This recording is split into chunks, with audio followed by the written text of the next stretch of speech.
You got any audio? Yeah, I got it. It's a Diaz, man, isn't it? It's a narco.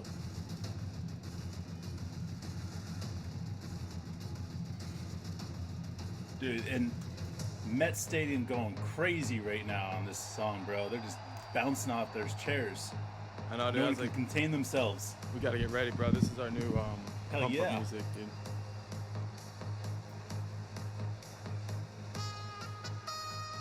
Dude, how do you come up with this? I know, dude. It's great. It's got the best of everything, dude. Who doesn't love brass, bro? Let's hear it.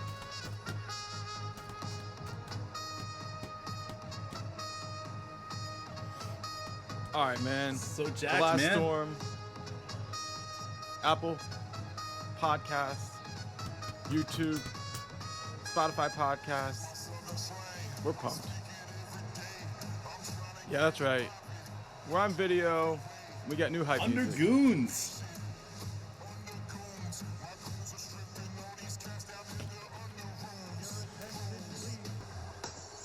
Thank you for joining us for The Last Storm. We're pumped up you're here. We got so much to talk about. Dave, you ready to go? Fuck yeah, man. I'm ready to go. I'm ready to get this rolling. Hell All yeah, right, bro. dude. That was just for you, That dude. right there is all about getting jacked up. Man, like, listen, we've watched a lot of baseball through the years, Mark. We've seen a lot of guys come out. I think of John Rocker coming out to some hardcore, like straight up, like Slipknot or grunge something. rock, and, like, "Ah!" and he comes sprinting out, right? Yeah. You know, you think of Metallica, some guys coming out, Metallica getting, all going, but the majority of the time when a relief pitcher's coming out, even a closer, like there's like this somber feeling, especially when it's a one-run game. Right. You know, like Yeah. Diaz is like, he doesn't go out right away. The song starts. He takes his time. He was walking. He's jogging a little bit. Then he's walking. Man, it takes him working a the good crowd. 5 minutes to get to that mound. You know, Yeah, so love we it. get It's that- like that his pump-up entrance. music, bro. He's like, I'm coming out there and I'm gonna throw some heat and I'm gonna get some motherfuckers out. And I love it, dude. Like when you have New York buzzing like this, man, that's something special. It's got us pumped up, and we're not even Mets fans, dude. Fucking hate the Mets, man, but I love that. That Yeah, is dude. something. Who doesn't that like is something trumpets, crazy. bro? Like trumpets are awesome, dude. Yeah, man. And Timmy Trumpet is the best of the best in that aspect. Man, hell yeah, dude. That I got never me heard jacked. of him So, until what do we got talking that about one, today, man? What's up our docket? shit, dude. Obviously, we're like in this new month, September here, but we're still thinking about the things that kind of closed out last month. And I like what we talked about last episode. Like, yeah, we can sit around and be like, damn, we wish we still had Chet. Of course, we wish we still had Chet, but at this point, we're gonna like look at the fact that we still do have 3 rookies on this team, and we think like even though we're missing our best rookie, we have a legit case for the best rookie class this year, and then Chet will be added to next year's rookie class. So a big part of that, you mentioned J-Dub. We talked a lot about J-Dub's game, how that fits in, some players that probably aren't fair, some comps that we made, but today, and look, we've talked a ton about JWill. We believe JWill's got a ton of skill. We the other day we brought up how he would have broke Shane Battier's all-time charge record if he had stuck around just for his junior year. He was on track for it. So, like, that's not the only thing he brings to the table, but that's like the type of glue player we believe he'll be, and he'll build his game out from just being a team contributor. So I think the player we got to talk about, if we're going to stay focused on the rookie class, bro, is we got to talk about Ousmane Dieng. And he is what I would say... Man, you surprised me there. You talked about JWill, and I'm like, oh yeah, we're going to talk some JWill. And then you're like, let's throw a wrench in there. Well, I mean, we talk a lot about JWill because I feel like... I know. He's such a great person to talk about. Yeah, and like there's elements of his game that we haven't really dug into, like the way that they ran the offense through him at Arkansas. Now his summer league, he didn't really show a lot of that, like the skill level, but he did show glimpses of some like really high level passing, and it's going to be a challenge for him to force defenses to guard him. But we can get into JWill later. We have a lot to talk about JWill, but we talk about him all the time, really. He's so like, don't you love those players, man? That like write their own like narrative essentially. Like you could go on and talk about which player or what JWill does good, what JW does good, you know, and just go on and gush just unbelievable stuff about them. I love those type of players, and not every single time do you see those type of players in the second round, and that's why we love JWill. But let's talk about Dieng for sure, because so like JWill, he's special. We can see those players, even Chet. We can be like, okay, those guys, here's what they do really well right now. But Dieng, it's a little bit more of a challenge. Like his journey hasn't really begun. Like you watch how he handled his time in New Zealand. The first half of the season, it was let's just see what happens. Kind of like he kind of paced himself in a way of he didn't want to go out there and just jack up a bunch of shots. And as he went on, he got better and better. We saw the same thing really in the summer league from him. And then, his injuries talked about less, but he was out till training camp with I think a fracture in his tailbone or maybe something that was not gonna like hold him up for a long time. But like he ended up missing out the rest of the summer league from that. But when you look at his game, let's not talk about what he does at a high level. Let's talk about what we think he will do at a high level as his career goes on. Because we know, like, we can look at him and say he's 6'10", he can handle the rock, he's got a smooth shot, and, he's got the ability to get past his man. But what does that look like for a 6'10" player in the league, and when will we start seeing that happen? A lot of people say he's a G League player first, but, like, I've seen players that we've drafted around that spot that everybody thought would be a G League player, and we end up keeping them away from the G League. So I'm not convinced that he's a G League player first. Yeah, and I think the whole opening that happened with Chet moving out of there, I think opens up the door for Dieng to get a little bit more playing time.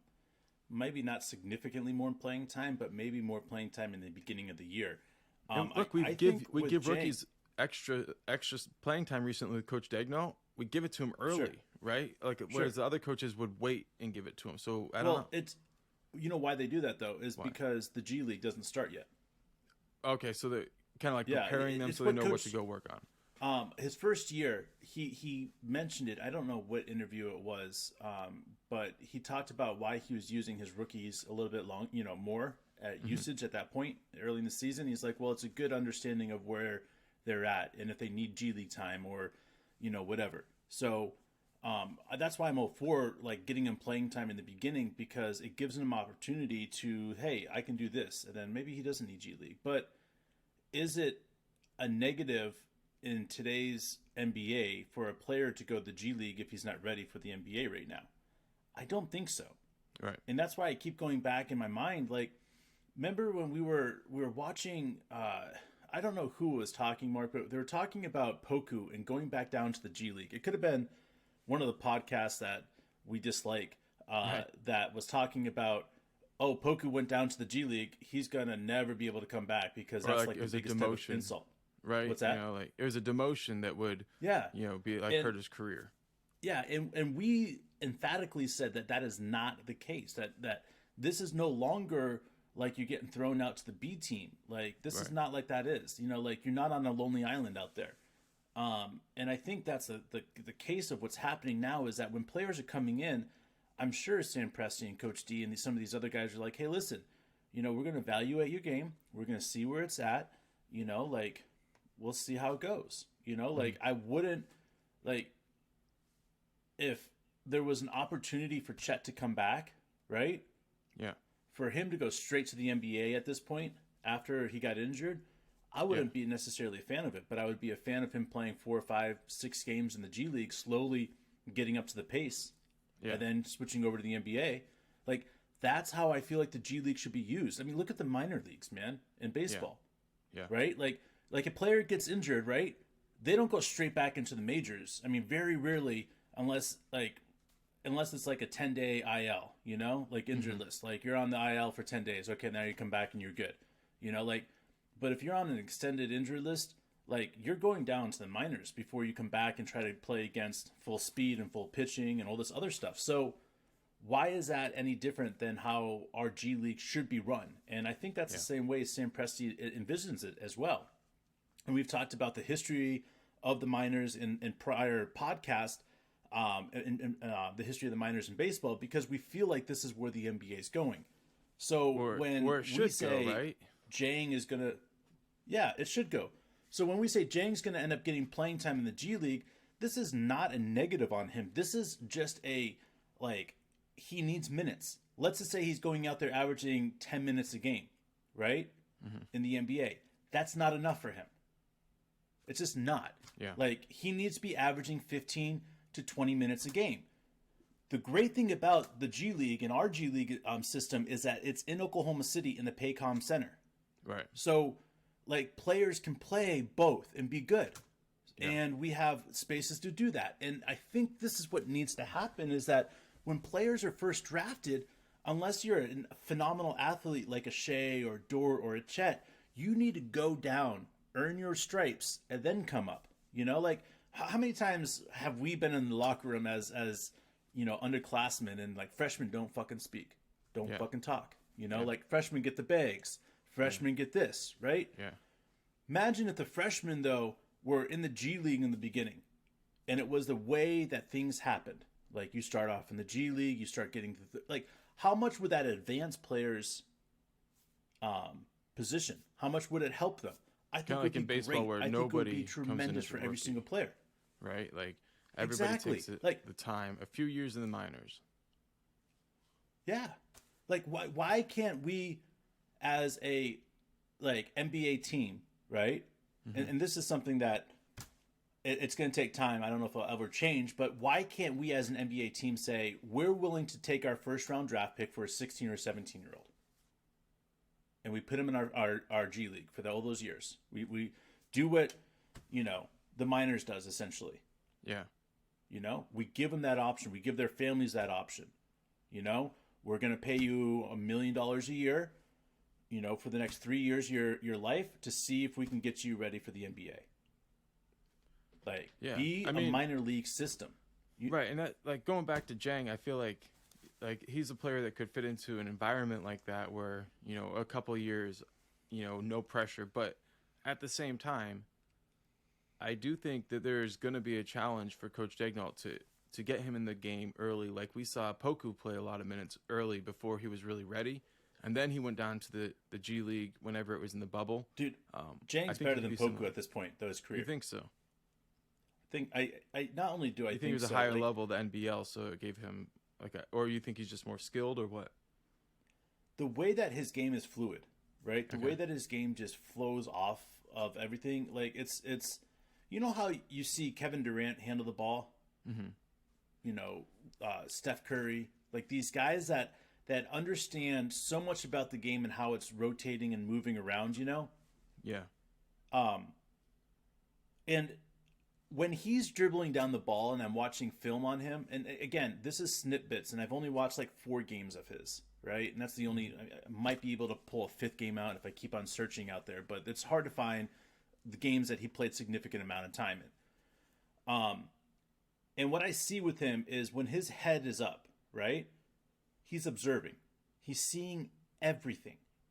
Okay, so like, how I'm gonna pull a guy out that we used to play with, and you'll laugh because you'll know who I'm talking about. But John Malone, all right, good old John Malone. Okay, John Malone was a 35% 3-point shooter in high school. Okay, but he only could do 2 things: he could shoot, or he could go with the play. So if the ball got to John's hands and it was not part of the play, it was not like he couldn't go off, script. Essentially, if a guy rolled off a screen instead of cut off a screen or curled off a screen or whatever, John was just lost. He couldn't make up for that. I hope he's not listening. But seeing if that, you like, are, we apologize for the honesty. And John, this is nothing against you, buddy, but the one dimension of how the game is played inside of a system, you see those system guys, and they're great players. I mean, we've seen system guys make it all the way to the NBA, so I'm not talking too much shit on that stuff. But when Dieng is in the game and he's looking around, he's looking at everything. He's looking at all the other 9 guys on the floor at one time. And the way he observes, the way that he sees things, he sees guys like, even there's this one play I kept on going back and back and back and watching.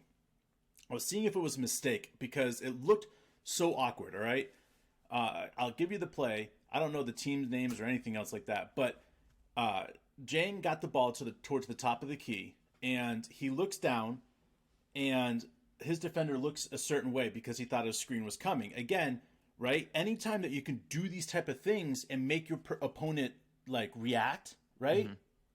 So like he does this little thing, makes it look like a screen's coming. His guy looks that way. He starts cutting, right? Mm-hmm. And then he does like a loft, like one-handed off his foot loft towards the basket, like right on the fucking money. Like pass. Right on the fucking money. Like half an inch one way or half an inch the other way gets tipped off or whatever. And I watched it over again. Like, was that on purpose? Was he trying to, like, how did he see that? Because as a student of the game, when you see somebody make a pass like that, sometimes like you're like, oh, that was an accident because I'll never see him do that again. You know? Yeah. Like, but you watch a game and you see this person pass the ball like 14 different ways, and you're like, okay, this guy knows how to handle the ball. And it's all about how he holds the ball, how the ball comes off his fingertips, how when he passes, like he looks away because he knows where it's at going. Like it's almost like you watch Luka out there, right? Directing everything, and he sees it. Like that's the type of understanding and knowledge that Dieng has of the game. And it's strange because we've only been able to watch these little snippets, and it's like, can he transition this into the NBA? And if he can, then we're talking about another. I mean, listen, I wouldn't be shocked if in 15 years that Sam Presti is known as one of the most amazing geniuses ever. In one of the strongest drafts, Sam Presti gets 3 of the top 5 players in the draft. You know, like that is something that would not surprise me with Dieng, that he gets to that level. But he needs NBA minutes. He needs G League minutes. He needs as many as possible his rookie year because, like, to me, that rookie year kind of gives you an idea of how much time he's going to get and how much effort they're going to put into him his sophomore and his, third year. So, man, I don't know. Like, that's what I'm saying. It's NBL. Like, if we can assume he will get a few minutes, which is an assumption, and we totally, probably are wrong anytime we make assumptions, but like let's say he gets a few minutes early. If he's going to continue to earn minutes, right? We know on a team like the Thunder, it's going to be from the defensive end. Sure. Can he utilize his size, his length, and ultimately, like one of his strengths, I think, is his positioning. He doesn't get a lot of credit for it, but as long as you don't find yourself where you're leaning, you're getting off balance, you're chasing, things, then you have a chance to be a plus defender for your team if you can utilize positioning and length and height. So if he can earn a few minutes on the defensive end, right, and then what you said, his offensive flow, that ability when teams might look at it and think, okay, they're in a scramble, right, send out a 6'3" guard to cover Dieng. They may not be like, oh, okay, he's going to take advantage of this. But when he recognizes he has a mismatch, that improv ability and him being able to like put a guy on his back, and when the team realizes they're kind of at a disadvantage, then you start noticing they're thinking about sending a double team, and he's an excellent passer. And his passing off of the dribble is something that is like kind of a unique skill set. Like a lot of people can do it, but usually they're guards. You know what I mean? In the way that his body shifts the opposite way the ball's going, Right. It's a very unique way of passing. We see Josh Giddey do it. We see Luka do it. Yeah, I think with Giddey, right? Giddey has this ability when he passes to follow through in a way that draws a lot of attention to him. So it's like almost like the pass looks way cooler than it was because of the follow through, right? Whereas Dieng is sort of like a quiet player in his demeanor. So he might make a spectacular pass, but because he's not like holding the follow through or his hair's not flopping the way Giddey's does, it kind of goes unnoticed. It's just like you have to go back and watch it and be like, he just bounced that between two players going full speed and hit a guy running at full speed in stride, right? Like those are the types of things you see with Dieng, and you're like, okay, it's a moment, it's a flash. But like you're saying, there's a difference between being able to do that like a couple times your career and a couple times a game. And if you can do it a couple times a game, Yeah. you're in good shape. And that's where I'm like, if he's going to earn those minutes, it's going to be on the defensive end. He's going to find ways to utilize, some of that length, and then all of a sudden, coach will be like, "I'm going to keep running with him. I'm going to keep letting him get out there and get these opportunities." And before you know it, this player that everybody was thinking, okay, we've seen it twice, where he can be timid and then he can really accelerate into the position. He could start out with a quick start, and nobody expects it. And I think that's a complete possibility because his skill set. We've talked about this with J-Dub too. Some of these guys, their skill set plays better against top competition. And it seems kind of weird, You're right. but when you talk about J-Dub, him at Santa Clara, him being an NBA level player, a lottery pick player around people who, it's a mid-major. There's not really anybody else who's even in that ballpark, that has gone there since Steve Nash or will go there, for another 20 years or whatever. But, so teams circle him on the scouting report. And even though Dieng wasn't like the best player, he was the one who was used. The Australia used the Rising Star program with, right? They only have a few that they do that with. You don't think that puts a target on somebody's back? This guy thinks he's going to be in the NBA next year. We got to go ahead and show him what the NBL is. Like, that's a tough experience. So I'm not saying the NBL is low competition. I'm just saying give him the space of the NBA and recognize he's not going to get picked on when he's one-on-one. It's NBL is a man's league. Right. It's tough. Real men kicking ass out there. It's not a bunch of little fucking kids giving each other hand jobs. Like, this is like real life basketball. Like, it's almost more physical than the NBA. Yeah. I mean, that can happen. I mean, there's sometimes I more, watch the WNBA, bro. A lot more freedom on fouls. I'm impressed with how physical they let that game go. And sometimes when you take away the elite athleticism of the game of the NBA, like, you end up with a game that looks a lot more like football or field hockey or lacrosse than it does like what we're used to seeing in the NBA, because we're so used to, if a player jumps, they get protected by the whistle, they get protected by the league, the replay, all that stuff. Like, you don't see that shit other leagues, man. If you're gonna go out there and try to like dunk on people, I mean, they don't want to be on YouTube. Man, you're right. I mean, I don't know. I would be on YouTube if some NBA athlete wanted to dunk over me, though. So yeah, I mean, but dude, if you were playing for, I don't know, like some NBL team, and you knew, that they were gonna use that for the draft process, bro, smash his fucking ass.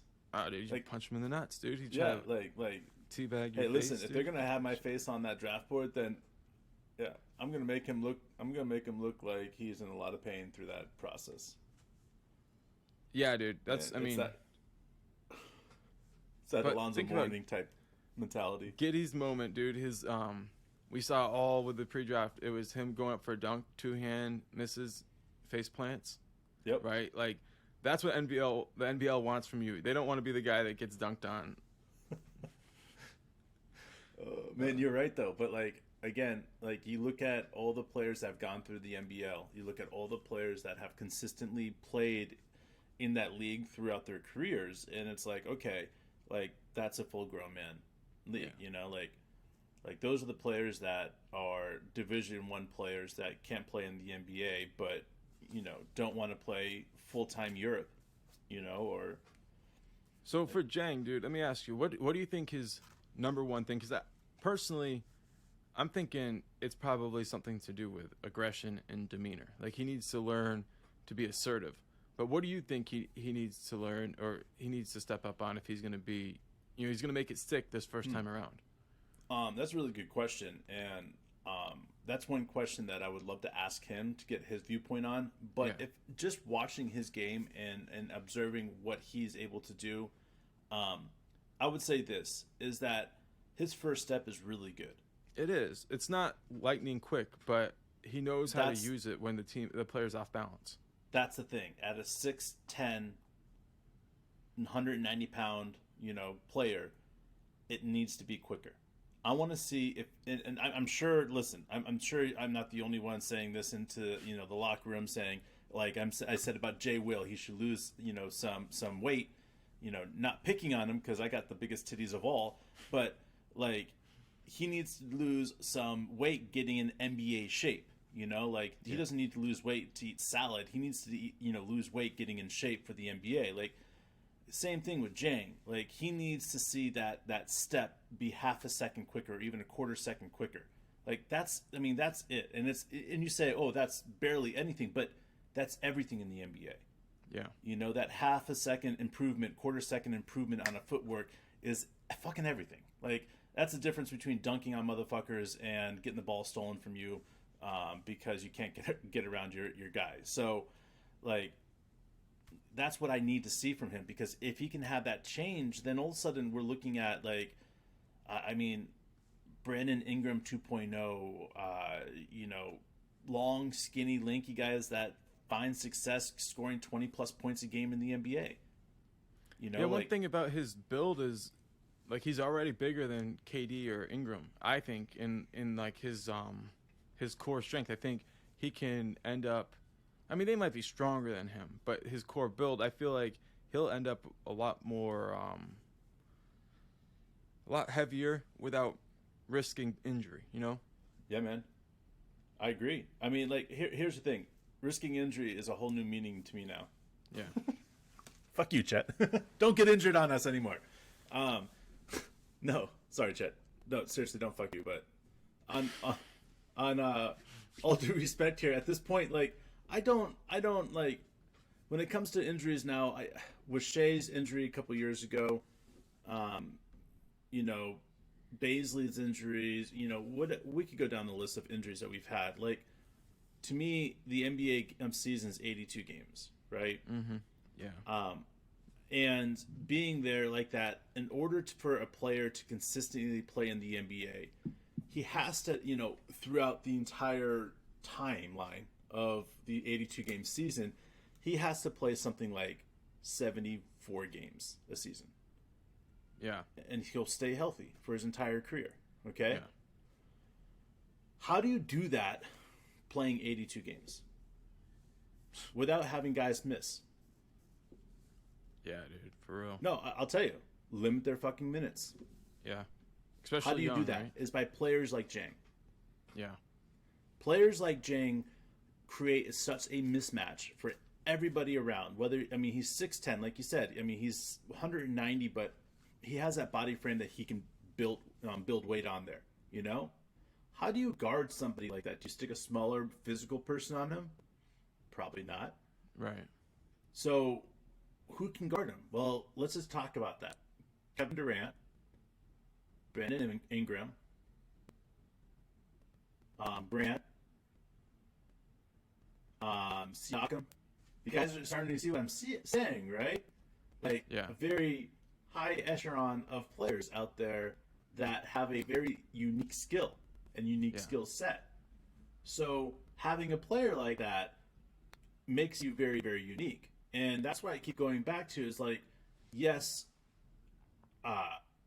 this injury thing sucks, but if we can figure out a way to limit minutes so that it's as if they're playing even 70 games a season, right, then we're good. Yeah.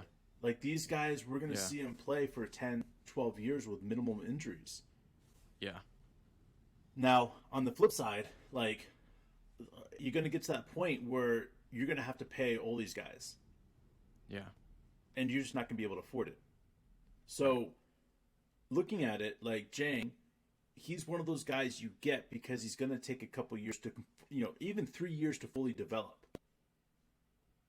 So what happens with those type of contracts? Well, we've seen what happens with those type of contracts. Those are the Dort type contracts, right? Yeah. Yeah. Those are the Kenny Hustle type contracts. And then they outplay their contract. Because we're going to see Dort outplay his contract. We're going to see Kenny Hustle outplay his contract, For sure. That's what we're going to see with Jang. He's going to show so many flares and flashes of greatness, and it's going to be like, holy cow, this guy's going to be so good. And his development's just going to take a little bit more time. But, man, by year 4, after he signed that big contract, he's going to come out, and it's going to be, Jang's year. And everybody, that's going to be the year that he's playing and dominating the FIBA Cup or whatever it's called, and you know, Yeah. and that's what I look at, man. Like there's certain players out there that look really good, but you just recognize like J-Dub, his game is more polished and ready for the NBA. Like you see it. Like he's maybe the most ready player in the or in this NBA draft for the NBA. Okay? Or top 3, right? Yeah, I mean J-Dub is definitely, he's polished, he's ready to go, he's the right age, everything else like that. So he's ready to go. Now, on the flip side, Jang is on the other side of that. Like you look at him saying now he could come out averaging 12, 14 points a game. But I think it's more likely that he comes out averaging 7, 8 points a game. And they go a little slower with Jang because he's a lot younger. You got more time with him. There's no rush with him. They're going to put him up against matchups that he looks really, really good. And they're going to take time to develop him. And there's nothing wrong with that. You're not going to throw every player like Josh Giddey out into the flames averaging 35 minutes a game for his rookie season. You're not going to do... Yeah, or whatever he argued. Yeah, well, yeah. Whatever it was. You're not going to make that happen, every single rookie. Right. They're not all ready. All these rookies are not all ready. So I look at Jang and I say, okay, I think a phenomenal goal in the beginning of the year is 15 minutes a game. Yeah. And that's a great starting point for him. And that's something that he should hold his head on high, and he shouldn't be getting frustrated on any of this stuff because, like, the longer it takes for him, right, it's the better. It's the better. Like, how many guys do you see that in our lifetime that had to go to JV ball and play JV basketball before they learned how to play varsity ball? And then they went to varsity ball and they dominated. We've seen it a lot. So it's not a negative, to me, at least. Yeah, dude, it's a part of the process. It's something that we think that's become more and more important to the team. But I just remember when Steven Adams was drafted, there was a lot of murmurs that he was going to take time in the G League, and he ended up not playing any G League. So you never know based on. But with Steven Adams though, like we were short on a center real bad. Right. Like he was like limited to his minutes to playing against teams that he did well with. Right. But at the end of his rookie year, we started using him in the playoffs because we saw his ability. And for me, I guess about what I'm talking about same way.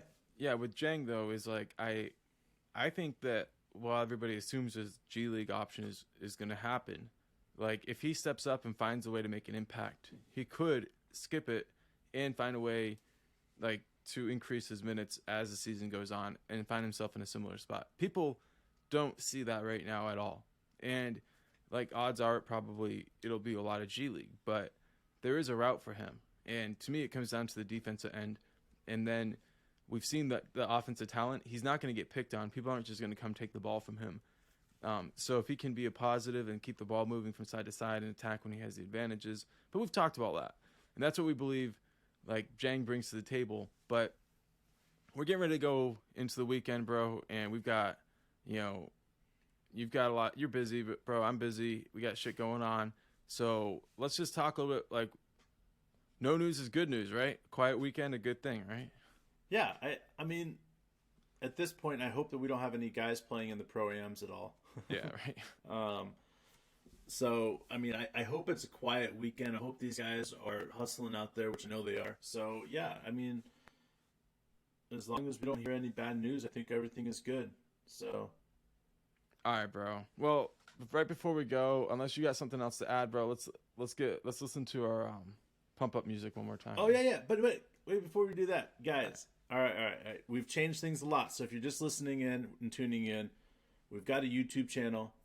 We've got an Apple channel that you guys can actually watch this podcast that you're listening to right now. Yep, you guys can go over there and watch it. I'm telling you guys, we're making things happen. You got to check them out. Things are pretty cool right now. I love it. I love the fact that we're able to put our faces out there, which is something that Mark and I swore we would never do. But yes, we are doing video podcasts on Spotify, on Apple. We're doing one over with YouTube. So yeah, man, we're getting it fucking done. Hustling out there. So check it out. Check it out, and we appreciate you guys listening. obviously, this is what we're all about. And now we got a little music that gets us all pumped up to do it, man. So we appreciate you joining us. Thunder up.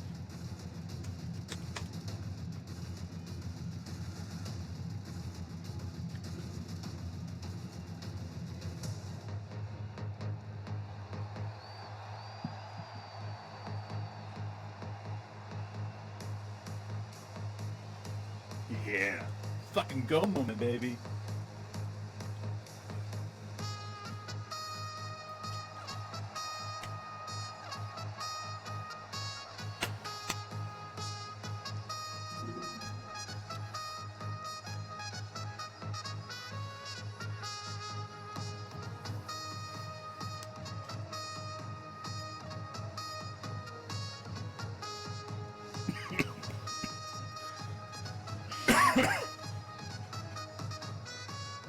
Yeah, dude.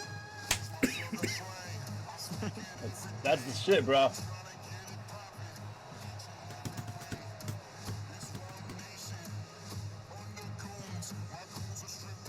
Can't believe we're recording ourselves right now doing this. Dude, we hope everybody enjoys their motherfucking weekend. Because obviously, we're going to have a blast. I'm going to Connecticut. Dave's got his in-laws in town. It's the weekend, brabba. Enjoy, everybody.